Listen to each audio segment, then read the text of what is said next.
Hello everyone, my name is Milan Sharma and I'm going to explain to you guys some news that came out on March 14th. I'm a little bit behind on this, but I'm going to make sure I get a video segment about this. So, according to Reuters, Republican plan to repeal Obamacare would leave millions uninsured. So this is according to the CBO, the Nonpartisan Congressional Research Office. So, it goes on to say, 14 million Americans would lose medical insurance by next year under a Republican plan to dismantle Obamacare that would also reduce the budget deficit, a nonpartisan Congressional Research Office said on Monday, throwing President Donald Trump and Republicans on the defensive as they press forward with replacement legislation. The U.S. Congressional Budget Office forecasts that 24 million more people would be uninsured by 2026 if the plan being considered by the House of Representatives to replace the 2010 Affordable Care Act were adopted. And obviously Obamacare was Barack Obama's signature piece of domestic policy that's commonly called, which is Obamacare, expanded insurance to 20 million Americans. So, the CBO projected that 52 million people in total would be uninsured by 2026 with this new Republican healthcare plan, compared with 28 million that would not have coverage if Obamacare would be standing. So obviously, what Republicans always say, they want to cut the deficit. This would cut the deficit, but more people would be out of healthcare, and more people would suffer through it. So let's get some. I'll show you an article here. Where is it? So Republicans want to cut the deficit all the time, but the problem with that is that they never want to cut military budgets. Now, we spend 54%, this is according to nationalpriorities.org. In 2015, the United States spent $598.5 billion, 54% of the United States budget on the military.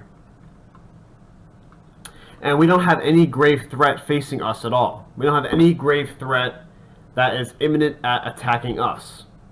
Nothing. And the only country that is imminent at attacking us, or is a very dangerous threat, is the Russian government, which has tried to make better relations with us, but with our funding of NATO, NATO's been at their border. They've been heightening tensions with them, etc. Those details can be for another video segment. The cost of nuclear weapons in 2016. Every hour, taxpayers in the United States paid $2.19 million for nuclear weapons in 2016.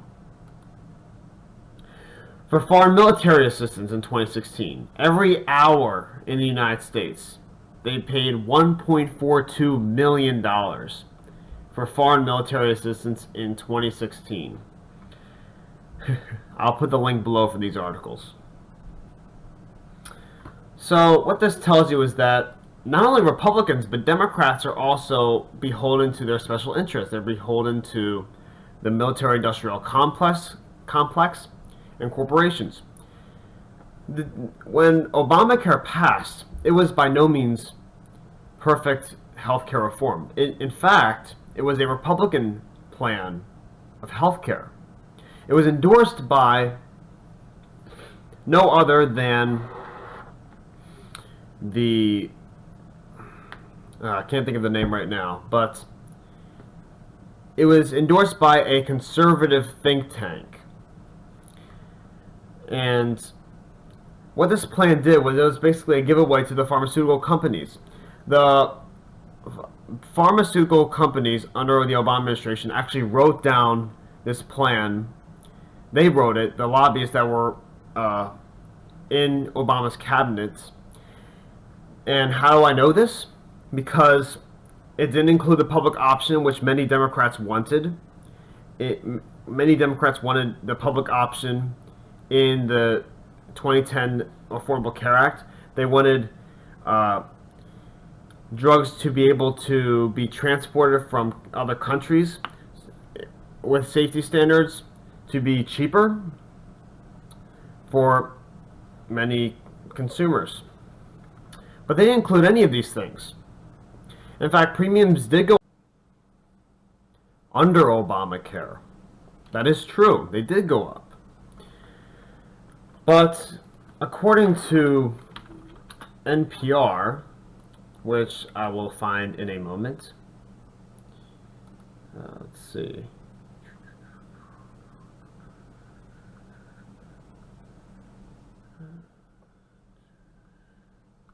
Here we go.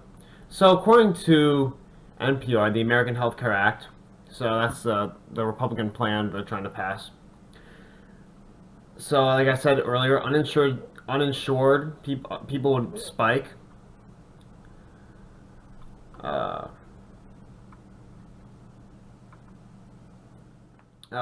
Medicaid changes would account for an increasing number of uninsured, eventually hitting 14 million.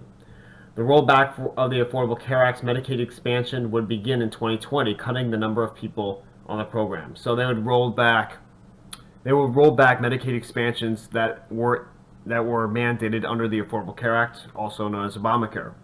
Premiums would go up, and well, it says then go down, but they would go up. So the CBO's report shows that premiums in the individual insurance market would increase first, then decrease, ending up 10% lower than they would be under the current law in 2026. So it would take until 2026 for premiums to actually go lower. But by that time, millions of people would have already lost their health insurance. So this would only benefit a certain amount of people. So a 64. So this is just a fact that would happen if this Republican plan were to pass and repeal Obamacare. So a 64-year-old making $26,500 a year would pay around $1,700 in premiums. Let's see. Would pay $1,700 in premiums per year. But under this, they would pay $14,000 per year. So that's a huge difference, from $1,700 to $14,000. Unbelievable. So one big reason for that is the new healthcare bill would change the gap between what young people and old people will pay for their premiums. Currently, insurers can charge older enrollees 3 times what they charge someone younger. The Republican plan would up that from 3-to-1 to 5-to-1. So basically, the older and poor would pay more, and the young and rich would actually may have some savings. If you look at the tax cuts under GOP healthcare plan, the top 0.1%, this is according to a CNBC article, would get a tax cut. So the top 1% of earners would get a cut worth about 2% of their after-tax incomes. The top 1% of Americans are those making more than $772,000 a year. So that's not a lot of people. 0.1% of earners, those making $3.9 million or more, would fare even better. They would see their taxes cut by 2.6%, or an average of $207,390. So what I'm trying to get here is that the Republican GOP healthcare plan isn't really a new revised healthcare plan. It's almost the same thing as Obamacare because it was endorsed by a conservative think tank. The only difference is that this healthcare plan, the GOP healthcare plan, takes out the Medicaid enrollment mandate, and it takes out the It takes out taxes that older people have, or not older, more wealthy people have to pay. And as a result of this, millions will lose health insurance, and the wealthy would receive a tax cut. This is the playbook for the Republican Party. This is why they were.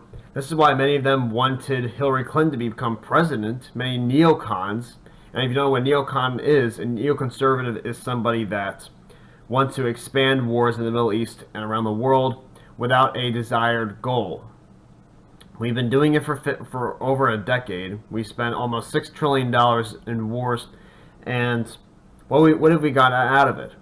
We've had our phones, computers, laptops, emails, text messages, phone calls, all being intercepted by the National Security Agency. And now the new WikiLeaks revelations actually found that the CIA can intercept them as well, even encrypted messages from popular apps like Signal and Sideline. And that's only 1% of the Vault 7, by the way. So we saw our liberties getting swept away, and yet wealth and income inequality has gone through the roof. We've not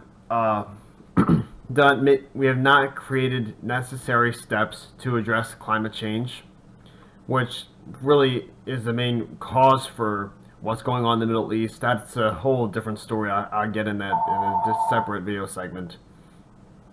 But give me your thoughts below. Thank you so much for listening. Don't forget to support my channel by clicking below to subscribe. And thanks for listening.